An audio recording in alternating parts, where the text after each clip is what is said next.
In 1963 and 1968, Professor Henry Puharich took some colleagues to Congonhas do Campo in Brazil in order to investigate the fame of an amazing man called Arigo, or Arigo, surgeon of the rusty knife. Puharich was an inventor, academic, and noted researcher into parapsychology. He had written many books, including The Sacred Mushroom, and worked with seers such as Peter Hurkos and Uri Geller in the United States. Puharich was not a man easily impressed. But what he found in Brazil astounded him, and the 8mm films he brought back of Arigo at work show the Brazilian peasants' astonishing powers. Although Arigo was celebrated in his native country at the time, it's only through the work of Puharich and the writer John G. Fuller that we know his story. I wanted to ask why the medical establishment and the Catholic Church persecuted Arigo. It's an established fact that Arigo could cut through the flesh with an unclean kitchen or pocket knife, and there would be no pain, no bleeding, and no need for stitches. It's a fact that he could stop the flow of blood with a sharp, verbal command. It's a fact that there would be no ensuing infection, even though there was no antiseptic. It's a fact that he could swiftly write sophisticated prescriptions of modern pharmacology, yet he never went beyond 3rd grade and never studied the subject.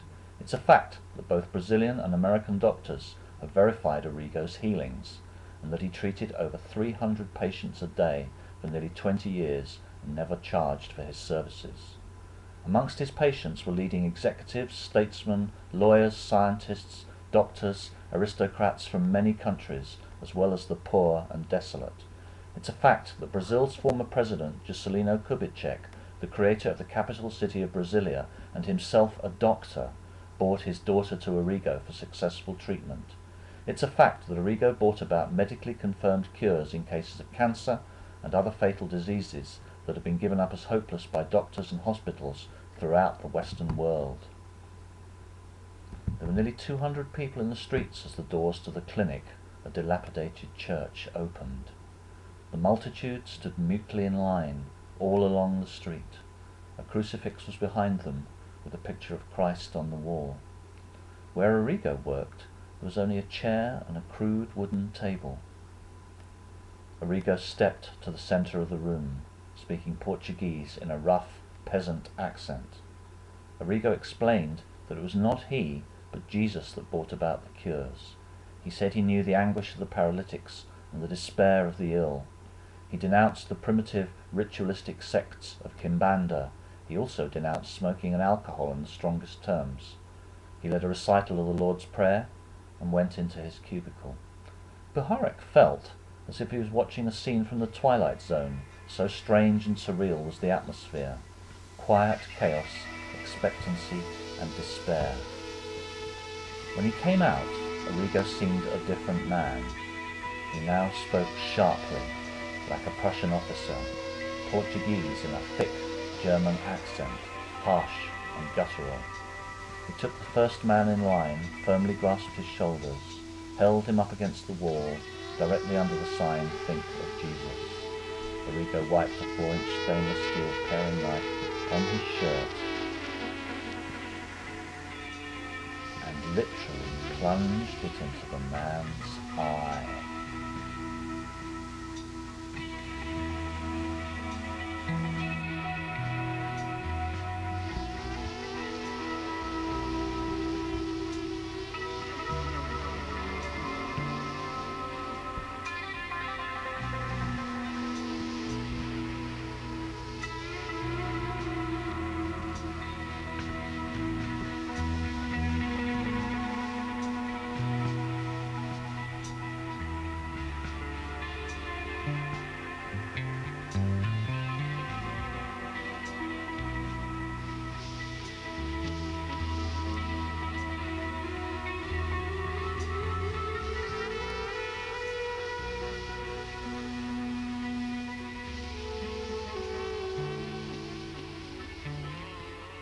A minute later, Arigo said, "You will be well, my friend." Puharich was incredulous as people moved up in line to the table, rich and poor, of all ages. Arigo would barely glance at them. Occasionally he would rise, place a patient against the wall, wipe the paring knife on his shirt again, drive it brutally into a tumour or cyst or another eye or ear, and remove whatever the offending tissue was in a matter of seconds. There was no anaesthesia, no hypnotic suggestion, no antisepsis, and practically no bleeding beyond a trickle. He rarely asked a question of a patient. His diagnosis was wordless and immediate. By 11 in the morning, Arigo had treated some 200 patients. A dozen or so he sent away summarily, gruffly telling them that any ordinary doctor could handle their complaints. Puharich noted later, Arigo grabbed my right hand, thrust the knife into it, and closed his hand around mine, so that the knife was doubly enclosed. Then he ordered me to put the knife in the eye socket. It felt as if you take a pair of magnets and bring the like poles towards each other. You experience a repulsive force between the two like poles. When I moved the knife into the tissues of the eyeball, I felt a repulsive force. No matter how hard I pressed, there was an equal and opposite force acting on my knife to prevent it from touching the tissues. This repulsive force was the secret of why no one felt pain when Arigo operated.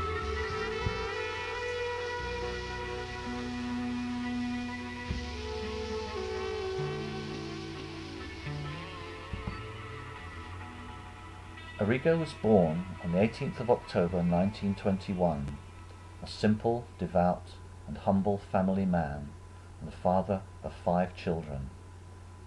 Arigo's story is hard to believe. He frequently climbed the hill to the Church of Bon Jesus to pray, having been beset by blinding headaches and hallucinations. There, the spirit of a fat, bald-headed doctor identified himself as Dr. Adolfo Fritz. Fritz had died during the First World War and his work on earth had not been completed. He had observed Arigo for a long time and knew of his generosity and love. He had chosen Arigo as the living vessel to carry on his work, with the help of other spirits who were doctors before they died. To be free of the headaches and hallucinations, Arigo would have to take the crucifix he had found on his father's farm, hold it in his hand, and begin serving the sick and disturbed people who needed him. The doctor standing before him in the church was so real, and the instructions so far-fetched, and the fear so great within Arigo, that he ran through the streets screaming. A crowd gathered, and the priest and doctor summoned.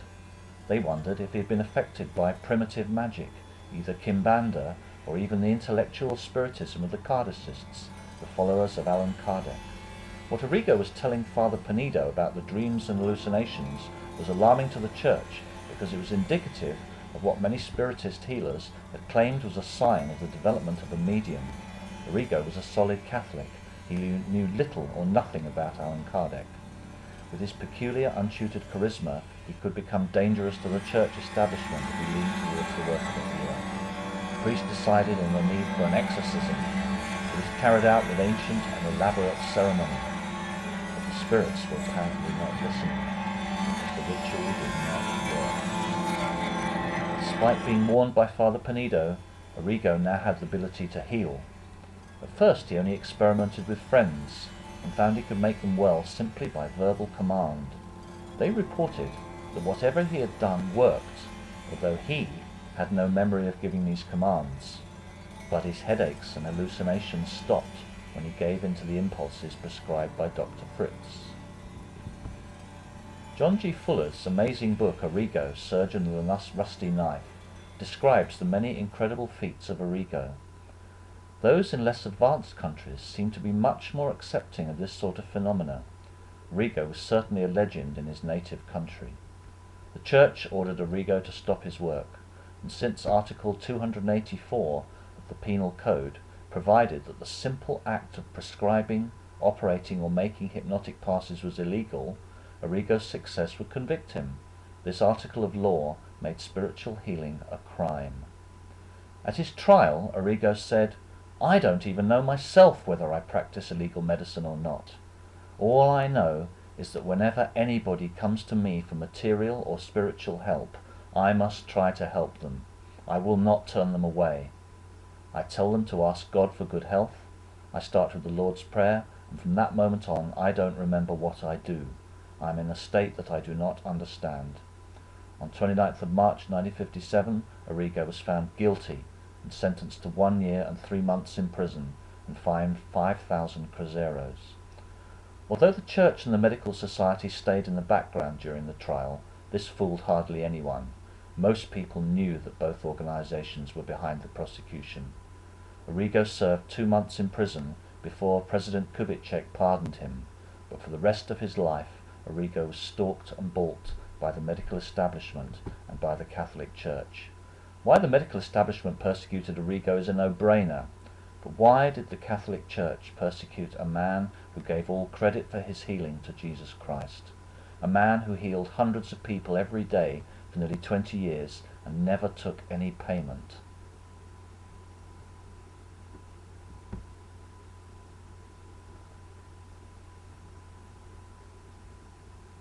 So that they might not look with their eyes and listen with their ears and understand with their heart and turn, and I would heal them. Arigo was killed in a car accident on the 11th of January 1971, aged 49. His death was front page news all over Brazil.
Some very important serums have been